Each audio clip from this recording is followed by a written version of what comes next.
this week I've got something a little different for you. I have a question that's been submitted that I will be answering.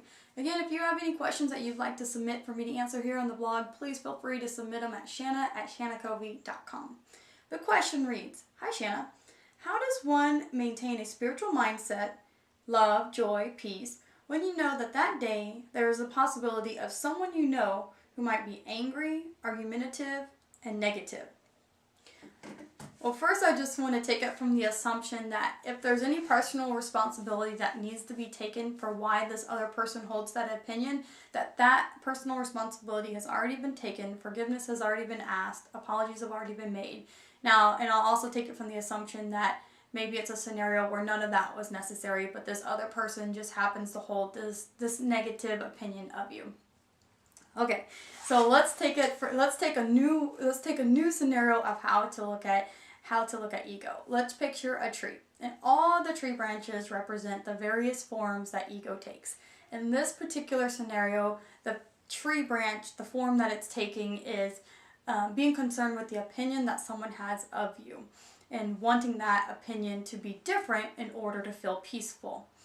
Now, instead of addressing it at the topical level of form, and usually really if we only address it at that level, it never actually gets resolved in a real way that aligns us with love. In fact, all it really leaves us doing is complaining to our confidants about why this other person is so mean and why this person's messing up our world, and then we, kind of go into a bit of a victim mentality because we end up, explaining, justifying why they shouldn't feel that way, and then us feeling bad because they do feel that way. So again, we want to move past addressing things at the topical level. And we want to get down to the root so we can have some real resolution here and really come from a place of peace and power. At the roots of ego, the whole reason that ego has a foothold in our awareness is it's not simple, but this one claim. Ego makes the claim that we are somehow incomplete. It leverages everything on that one statement. And in this particular case, the sense of incompleteness is coming from the idea that that other person needs to change their opinion in order for us to feel peaceful. And if that's the way it worked for us to feel inner peace, there would just be no real way to actually feel inner peace. So one of the strongest lines in A Course in Miracles, and what helps me immensely, is when I get right down to the roots of what's going on with ego in order to align with spirit, wholeness, love. I see all of those as interchangeable. Is this statement: those who see themselves as whole make no demands. And that is huge. Just take that in. Those who see themselves as whole make no demands. And so now let's ask ourselves what kind of demands were being made in this particular scenario. Well, there was a demand that this other person not hold the opinion that they have of us. There was the demand that this person not be argumentative with us. And there was the demand that this person not be negative. So what ego is doing in that moment is using all three of those demands to create and it only works, those demands only work because it has the claim that we are somehow incomplete without these three demands being in place. So what we've got to be able to do is to see through it and see that ego, that see the false nature of ego in that moment. And that if we're really committed to healing ourselves, using this as an opportunity to heal in order to come into deeper alignment with our truth, with our wholeness, with love, that we have to realize that we are already whole and complete.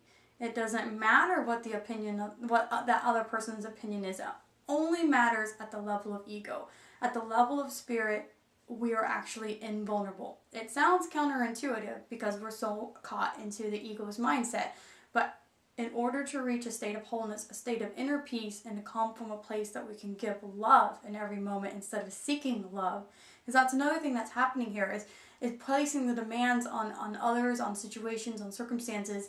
It's a way that we're seeking not only peace, but we're seeking love by having those things be different.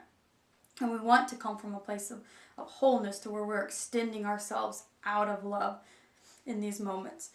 So this is just the make or break situation, is to drop down from all the forms that ego is taking in the tree branches, come down the trunk and down to the roots and say, how am I acting out of a sense of incompleteness?